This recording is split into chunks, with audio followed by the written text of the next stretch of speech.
नमस्कार, नमो नारायण। गीता दैन दैनी के अंदर आज हम प्रवेश कर रहे हैं 240वें दिन में, 240th डे, 11th चैप्टर, 11वां अध्याय, विश्वरूप दर्शन नाम जिसका शीर्षक है, और 34वां श्लोक जिसको हम आज पढ़ रहे हैं, पाठ कर रहे हैं। ये भगवानुवाच है, तो उस श्लोक का पाठ हम प्रारंभ कर रहे हैं।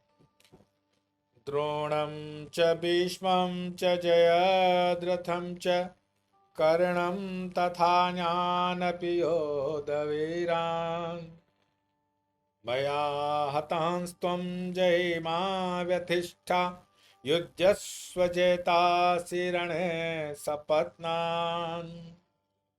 भगवान श्री कृष्ण कहते हैं कि हे अर्जुन, तथा इन द्रोण और भीष्म तथा जयद्रथ और कर्ण तथा और भी बहुत से मेरे द्वारा मारे हुए शूर वीर योद्धाओं को तू मार, भय मत कर।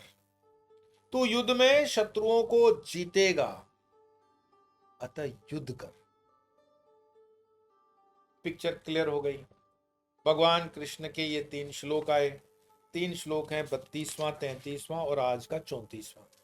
आप भगवान के श्लोकों का तात्पर्य एक बार फिर से, 3 ही श्लोक हैं, कल संजय वाच आ जाएगा, तो तीनों श्लोकों का तात्पर्य समझिए कि हे अर्जुन, मैं लोगों का नाश करने वाला अत्यधिक बढ़ा हुआ काल हूँ। इस समय इन लोगों को नष्ट करने के लिए प्रवृत्त हुआ हूँ। अतः तुम्हारे प्रतिपक्षियों की सेना में स्थित जो योद्धा लोग हैं, वे सब तेरे बिना भी नहीं रहेंगे, अर्थात तेरे युद्ध न करने पर भी युद्ध होगा और उनका नाश होगा।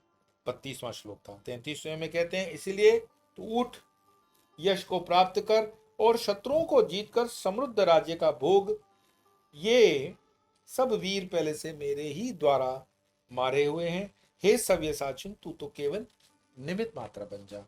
और आज के श्लोक में, 34वें श्लोक में कहते हैं, तथा इन द्रोण तथा भीष्म और जयद्रथ और कर्ण तथा और भी बहुत से मेरे द्वारा मारे हुए शूरवीर योद्धाओं को तू मार, और भय मत कर। तू युद्ध में शत्रुओं को जीतेगा, अतः युद्ध कर। तो सबसे पहली गारंटी कार्ड, वारंटी कार्ड नहीं, गारंटी कार्ड, कि तू युद्ध में जीतेगा। और इंटरेस्टिंगली इस बात को आप थोड़ा सा, आपको सीन से अपने आप को डिटैच करना है, फिर अटैच करना है। समझना, गीता का बहुत बड़ा इसमें जो खास सीक्रेट मैं आपको बता रहा हूं कि गीता किसके बीच में चल रही है। गीता में कितने पात्र हैं? तो संजय है, धृतराष्ट्र है, अर्जुन है, कृष्ण है। सीन क्या है, एक बार फिर से रिक्रिएट करते हैं कि जब युद्ध तय हो गया कि युद्ध होगा, तो व्यास जी आते हैं धृतराष्ट्र के पास कि बताओ क्या तुम इच्छा रखते हो। तो बोले कि मैं युद्ध को देखना चाहता हूँ। तो कहते हैं कि मैं तुम्हें दिव्य चक्षु दे देता हूँ। लेकिन धृतराष्ट्र कहते हैं कि मैंने जीवन भर अपने बच्चों को नहीं देखा, मरते हुए युद्ध में अपने बच्चों को कैसे देखूं। तो आप एक काम करो, मेरे जो रथी हैं संजय, उसको आप ये दृष्टि दे दो, संजय मुझे बता देगा। अब संजय को व्यास जी दृष्टि देते हैं कि ठीक है, तुम लाइव देखते रहो भाई। अब बच्चे कृष्ण और अर्जुन।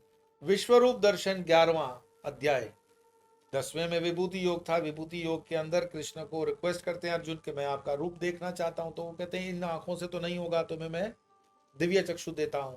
दिव्य चक्षु ददामी दिया अर्जुन को, तब उसको सब दिखने लगे।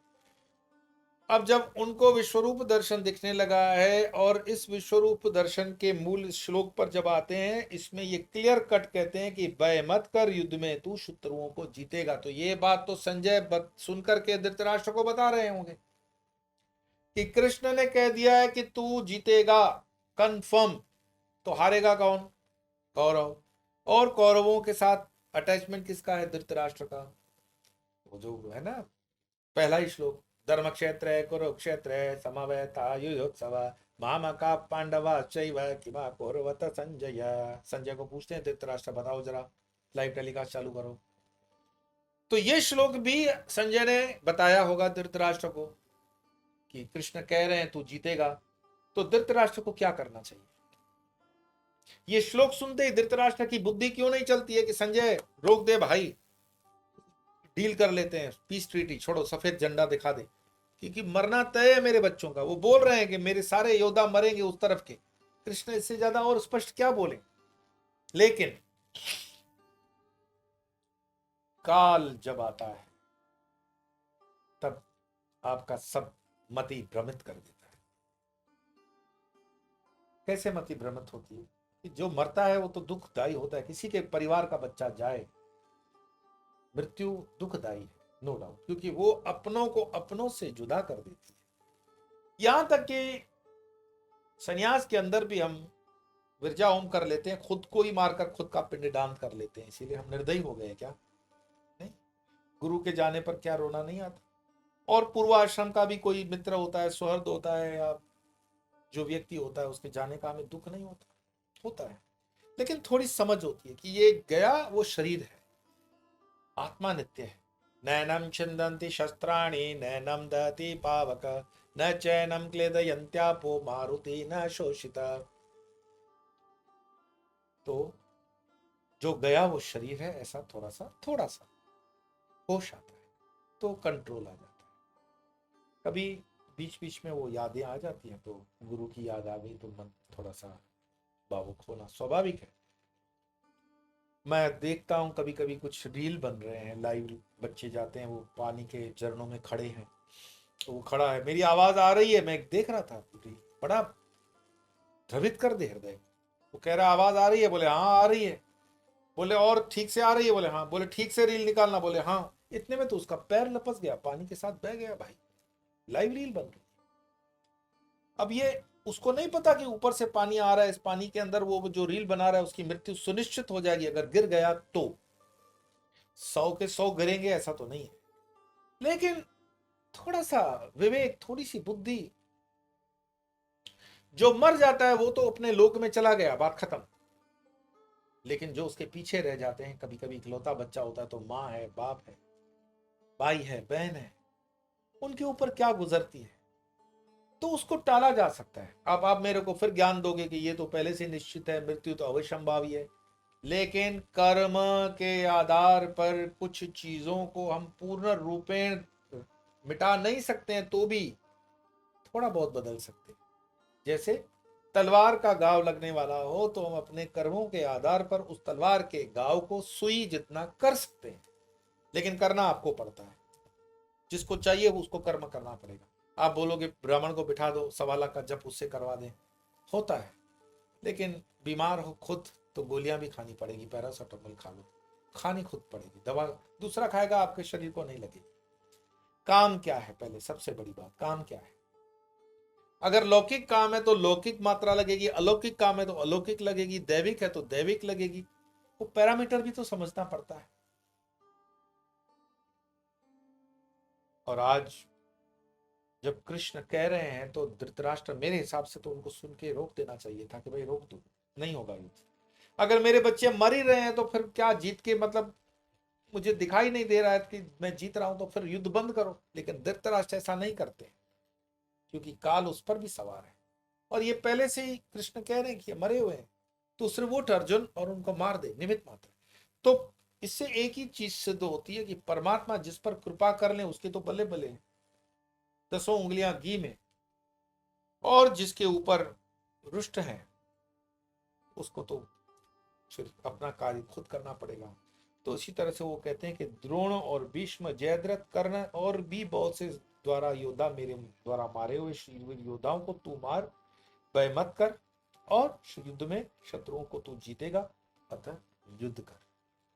मुझे नहीं लगता कि इस सुनने के बाद कहीं पे अर्जुन के मन में भी अभी डाउट होगा। आप देखेंगे आने वाले श्लोकों के अंदर अर्जुन बहुत विनम्र हो जाएंगे। तो इतनी गारंटी दे रहे हो कि 100% जीत रहे हो, 99.9 की बात ही नहीं, अब कोई स्कोप ही नहीं है, वो मरने के लिए युद्ध कर रहे हैं बस। तो परमात्मा का आश्रय, परमात्मा की जब शरण में हम आ जाते हैं तो परमात्मा हमें देते हैं अभय दान। सबसे बड़ा भय मृत्यु है, ऐसा लोग मानते हैं, लेकिन जो मृत्यु जीत जाता है वो अभय हो जाता है। और अभयता क्या होती है, कभी अवसर मिला तो मैं आपको जरूर बताऊंगा कि अभयता क्या होती है, निर्भयता क्या होती है, इनमें क्या अर्थ में फर्क है।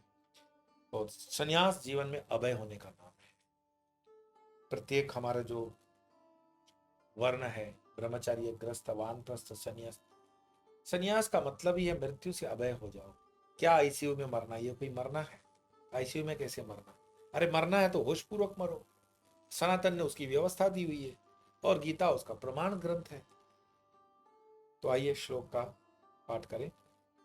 भगवान वाच है, द्रोणम च भीष्मं च जयद्रथं च कर्णं तथा ज्ञानपि योधवीरान् मया हतांस्त्वं जयेमा व्यथिष्ठा युद्धस्व जेतासि रण सपत्नान्। आज इतना ही, कल फिर मिलेंगे, तब तक के लिए नमस्कार।